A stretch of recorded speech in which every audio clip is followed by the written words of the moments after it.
One of the mistakes that I consistently see new developers make is assuming that the services for the development site are in their area. This is often brought about because they see houses or other buildings in the area and they assume that therefore that they would have no problem servicing their site. However, the big thing to understand here is that there may not be capacity depending on what services that you're looking at.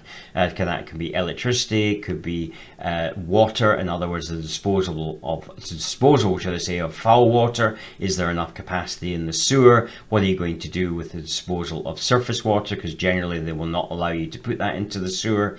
Electricity supply, gas supply, BT networks, are they in the area? So in this video what I'm going to do is I'm going to take a lesson from our Property Developers Mastery program. This is the online program which consists of 24 individual courses. So this is just a brief view of what it looks like, and we're going to go into the pre-planning considerations and have a look at the utilities. So we have various utilities here, and we're going to look at the gas utilities. So make sure that you stay to the end of the video because I have a free gift for you. The first thing to understand about gas connections is that it's not generally available in every area of the UK. While it's probably generally accepted that in remote areas you're going to have difficulty connecting to the national gas network, there can be even smaller conurbations where maybe a village might not have gas in it.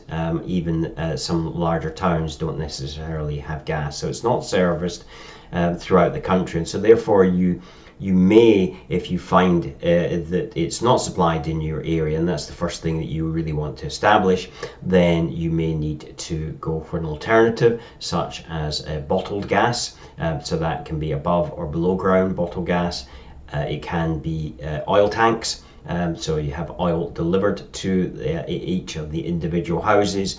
It could be air source heat pump, ground source heat pumps, and various other, and it could also just be an electrical system. Obviously electricity tends to be much more expensive to use for heating, but maybe with higher insulations you might be able to mitigate it. So there are various options open to you, and that's going to obviously depend on an individual case by case basis and will have significant cost implications.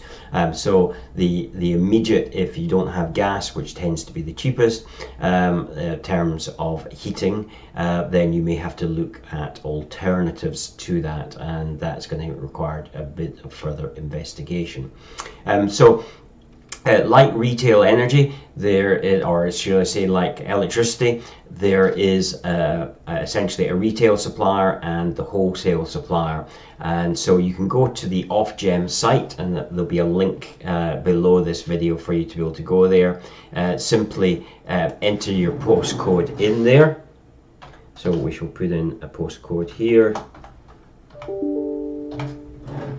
We'll get back to the video in just a moment. If you're really serious about creating a property development business, then I would suggest that the next logical step for you would be to get a copy of my book, You a Property Developer. Simply go to the website of the same name, youapropertydeveloper.com. I'm going to cover the cost of the book. All I'm going to ask is that you contribute to the cost of the postage and packaging. Head over to youapropertydeveloper.com and pick up a copy now. And in this situation, it's actually bringing up our electrical network and the gas network. Now, even though it's actually bringing up the gas network, what it's really saying is that that's the gas network provider for your area. That does not mean that they necessarily supply electricity, and so therefore you would need to actually contact them as the provider. Obviously this one is showing that they are the provider for South and South East England and Scotland, so you would need to contact them. Depending on what your area is and you're looking at, they will come up with a different supplier. So then, assuming that, so what you need to do first of all is establish that there's gas in your area, and then you would submit a simple application form. So this is a fairly simple application that you then need to fill out, asking for some questions in relation to the supply.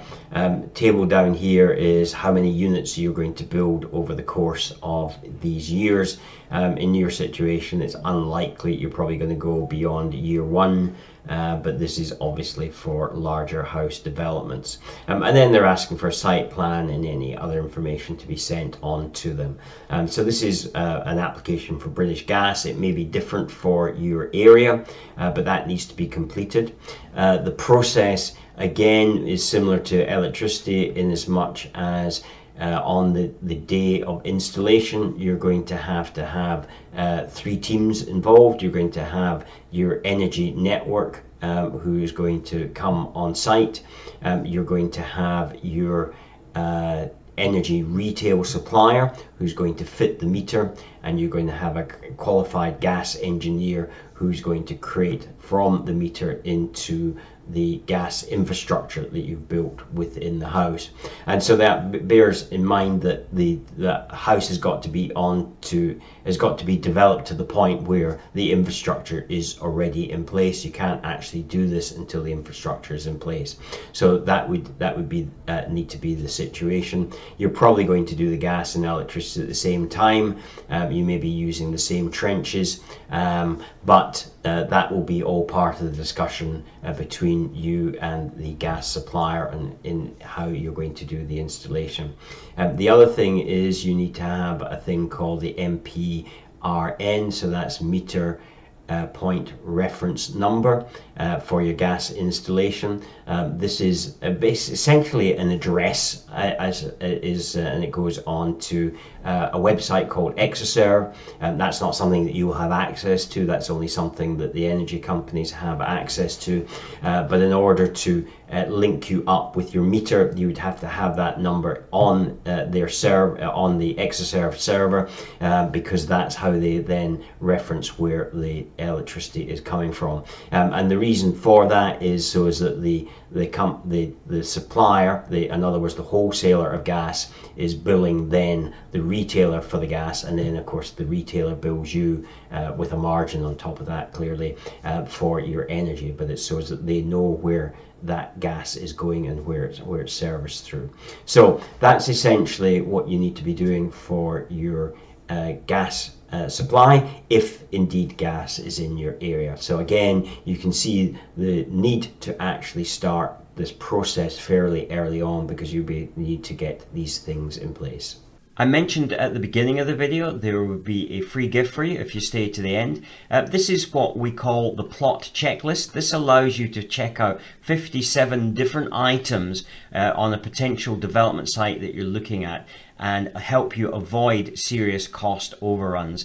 So these are areas where we check when we look at a site, and we really implore you to do the same. So simply put in your information on the box there, and we will send you the plot checklist by email and WhatsApp.